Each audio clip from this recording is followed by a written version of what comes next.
Hello guys, welcome back to our channel. In this video, I will show you how to deactivate Facebook.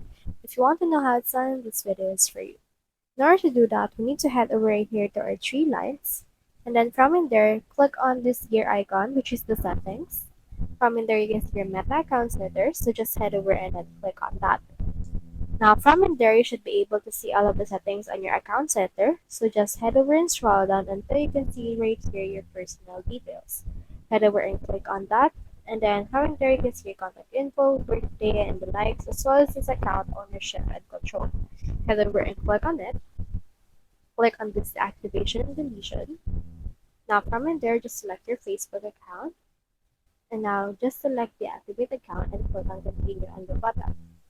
Click on continue again because this will just display all of the pages that will actually be activated once you have actually deactivated your account as well.